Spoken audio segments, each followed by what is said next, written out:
Bonjour. La fête de l'Épiphanie, ce dimanche 3 janvier, a été instituée au VIe siècle dans les églises d'Orient.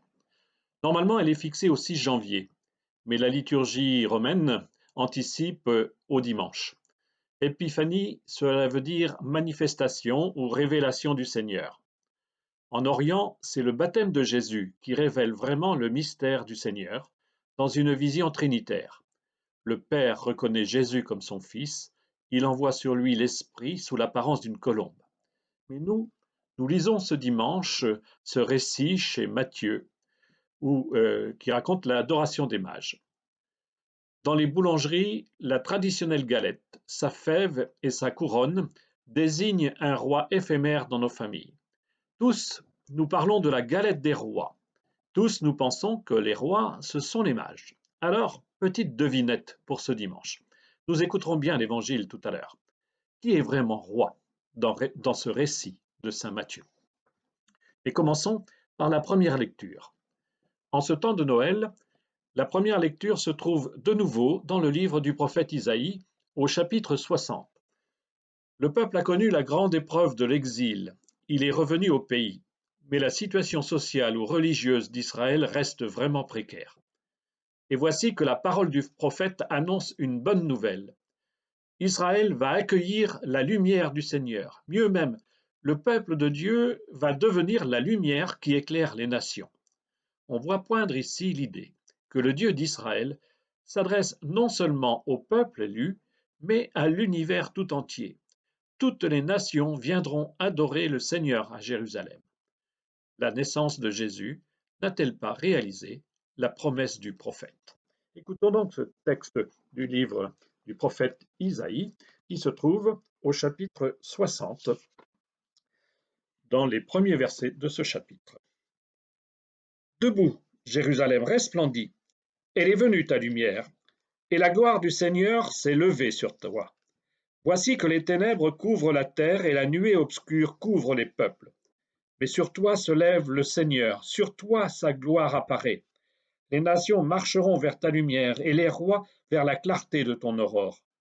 Lève les yeux alentour et regarde, tous ils se rassemblent, ils viennent vers toi. Tes fils reviennent de loin, tes filles sont portées sur la hanche. Alors tu verras, tu seras radieuse, ton cœur frémira et se dilatera.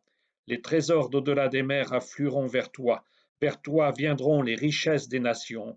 En grand nombre, des chameaux t'envahiront, de jeunes chameaux de Madian et d'Épha, où les gens de Saba viendront apportant l'or et l'encens, ils annonceront les exploits du Seigneur. Le peuple d'Israël n'est pas destiné à rester enfermé sur lui-même. Le Dieu qui vient de le sauver de l'exil veut aussi sauver toute l'humanité. Les autres nations vivent dans la nuit. Israël est appelé à illuminer la terre entière. L'universalisme du salut s'ébauche dans cette prophétie. Mais il faudra plusieurs siècles encore pour que la venue de Jésus fasse éclater le cadre rigoureux du judaïsme. Même dans les premières années du christianisme, les communautés auront du mal à incorporer les nouveaux convertis venus du paganisme. Pour nous, aujourd'hui, il est essentiel de retenir ici deux messages. Le premier, c'est que le peuple juif est bien à l'origine de la révélation. La famille de Jésus et Jésus lui-même s'enracinent dans le premier peuple de Dieu. Il nous faut donc résister avec force à toute forme d'antisémitisme. Rejeter le judaïsme et la première alliance, c'est rejeter Jésus lui-même. Le second message, c'est que la bonne nouvelle apportée par Jésus a fait jaillir un message destiné à toucher tous les peuples de la terre. C'est le Christ qui aujourd'hui est la lumière des nations. C'est ce qu'affirmait la première phrase du grand texte du Concile Vatican II, Lumen Gentium. Puisque le Christ, je cite, puisque le Christ est la lumière des nations, ce saint concile, assemblé par l'Esprit Saint, souhaite vivement, par l'annonce de l'Évangile à toute créature, faire briller sur tous les hommes la clarté du Christ. Cette conviction s'enracine dans l'ancienne prophétie d'Isaïe.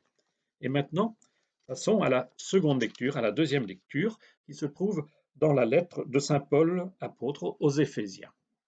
Le dimanche 20 décembre, c'était le 4e dimanche de l'Avent, nous avions découvert avec saint Paul dans la lettre aux Romains le mot mystère. La deuxième lecture de l'Épiphanie reprend le même thème, cette fois-ci dans la lettre aux Éphésiens. À l'époque de Paul, Éphèse est une grande ville portuaire sur la Méditerranée dans l'actuelle Turquie. Paul y est venu à plusieurs reprises. Dans ce passage, il rappelle, comme dans la lettre aux Romains, que le mystère, c'est le Christ. Mais il y ajoute un autre message qui justifie d'entendre ce bref passage ce dimanche de l'Épiphanie. Il faut donc trouver la lettre aux Éphésiens, le chapitre 3, et nous sélectionnons quelques versets de ce début du chapitre. Frères, vous avez appris, je pense, en quoi consiste la grâce que Dieu m'a donnée pour vous.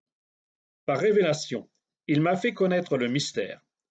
Ce mystère n'avait pas été porté à la connaissance des hommes des générations passées, comme il a été révélé maintenant à ses saints apôtres et aux prophètes dans l'Esprit. Ce mystère, c'est que toutes les nations sont associées au même héritage, au même corps, au partage de la même promesse dans le Christ Jésus par l'annonce de l'Évangile. Le mystère, c'est bien le Christ Jésus. Rappelons-nous ce que nous disions déjà le 20 décembre. Pour Paul, l'irruption de Jésus dans l'histoire déchire le voile entre Dieu et l'humanité. Désormais, l'être même de Dieu se révèle par son Fils. Le mystère n'est pas un secret caché et inaccessible, voire révélé seulement à quelques initiés. Par Jésus, Dieu s'est mis à portée de nous tous. Le message de Paul ce dimanche rappelle avec vigueur que dans la foi chrétienne, le mystère n'est pas mystérieux, mais appelé à être connu. Paul ajoute ici quelque chose à la lettre aux Romains. Non seulement le mystère est révélé à ceux qui sont appelés à annoncer la bonne nouvelle, mais surtout la mission des apôtres et des prophètes du nouveau peuple de Dieu, c'est d'annoncer ce mystère, de le faire connaître partout dans le monde. En cela, ce bref passage vient éclairer avec cohérence le message de ce jour de l'Épiphanie. Ce sont bien toutes les nations du monde qui sont appelées à connaître ce mystère et à intégrer le peuple de Dieu, le corps du Christ. Rappelons-nous combien Paul s'est battu avec acharnement pour que les jeunes communautés n'imposent pas les anciennes lois comme la circoncision. Seul le baptême fait entrer dans la connaissance du mystère du Christ. Et maintenant, écoutons l'Évangile. Nous achevons ce dimanche la lecture des évangiles de l'enfance, en écoutant cette fois-ci le récit de l'adoration des mages, récit bien connu, maintes fois illustré par les artistes. À la différence de Luc, Matthieu ne raconte pas la naissance de Jésus. Après la généalogie et le songe de Joseph au chapitre 1, Matthieu enchaîne directement sur le récit des mages. Seul le verset 1 évoque la naissance de Jésus à Bethléem. Mais mettons-nous en appétit dans cette écoute avec cette question. Qui est roi dans ce récit? Jésus était né à Bethléem en Judée, au temps du roi Hérode le Grand. Or voici que des mages venus d'Orient arrivèrent à Jérusalem et demandèrent: Où est le roi des Juifs qui vient de naître? Nous avons vu son étoile à l'Orient et nous sommes venus nous prosterner devant lui. En apprenant cela, le roi Hérode fut bouleversé et tout Jérusalem avec lui. Il réunit tous les grands prêtres et les scribes du peuple pour leur demander où devait naître le Christ. Ils lui répondirent: À Bethléem, en Judée, car voici ce qui est écrit par le prophète. Et toi, Bethléem, terre de Juda, tu n'es certes pas le dernier parmi les chefs-lieux de Juda, car de toi sortira un chef qui sera le berger de mon peuple Israël. Alors Hérode convoqua les mages en secret pour leur faire préciser à quelle date l'étoile était apparue. Puis il les envoya à Bethléem en leur disant: Allez vous renseigner avec précision sur l'enfant, et quand vous l'aurez trouvé, venez me l'annoncer pour que j'aille moi aussi me prosterner devant lui. Après avoir entendu leur roi, ils partirent. Et voici que l'étoile qu'ils avaient vue à l'Orient les précédait, jusqu'à ce qu'elle vienne s'arrêter au-dessus de l'endroit où se trouvait l'enfant. Quand ils virent l'étoile, ils se réjouirent d'une très grande joie. Ils entrèrent dans la maison. Ils virent l'enfant avec Marie, sa mère, et tombant à ses pieds, ils se prosternèrent devant lui. Ils offrirent leurs coffrets et lui offrirent leurs présents, de l'or, de l'encens et de la myrrhe. Mais avertis en songe de ne pas retourner chez Hérode, ils regagnèrent leur pays par un autre chemin. Qui est roi dans ce récit? Sûrement pas les mages. Matthieu n'utilise pas l'expression roi-mage. Il n'est pas dit non plus qu'ils étaient trois. C'est la légende populaire qui, au fil des siècles, a transformé le récit.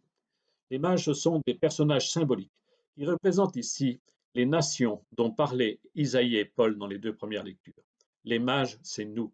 Les mages Ce sont tous les habitants de la terre appelés à reconnaître en Jésus le Fils de Dieu et à l'adorer. En revanche, il y a bien deux rois dans ce récit. Hérode tout d'abord, celui qu'on appelle Hérode le Grand, le bâtisseur du grand temple de Jérusalem. Né en 73 avant Jésus-Christ, il prend le pouvoir en 37 et meurt en l'an 4 de notre ère. C'est bien lui qui, avec l'appui des Romains, gouverne la Palestine au moment de la naissance de Jésus. En face d'Hérode, il est un autre roi, que les mages reconnaissent comme tel. Ils ont vu son étoile se lever. Sa naissance à Bethléem a été annoncée par le prophète Michée au chapitre 5, verset 13. Ce roi, c'est Jésus, à qui les mages offrent les cadeaux royaux, l'or et l'encens signalés par le texte d'Isaïe dans la première lecture. S'y ajoute la myrrhe, qui est une résine aromatique produite par le balsamier et qui servait en Orient pour embaumer les morts. Saint Grégoire le Grand, pape au VIe siècle, commente ainsi ces trois cadeaux. Les mages offrent de l'or, de l'encens et de la myrrhe. Par leur présent mystique, les mages proclament donc celui qu'ils adorent. L'or indique un roi, l'encens un dieu, la myrrhe un homme mortel. Les mages, c'est nous. L'or, c'est notre vie, toutes les richesses spirituelles et humaines que nous offrons au Christ, vrai roi. L'encens, c'est l'esprit d'adoration que nous offrons au Fils de Dieu par nos prières. La myrrhe, c'est la bonne odeur de l'espérance que nous offrons en reconnaissance à celui qui a donné sa vie pour nous. Bonne fin d'année et bonne année à tous.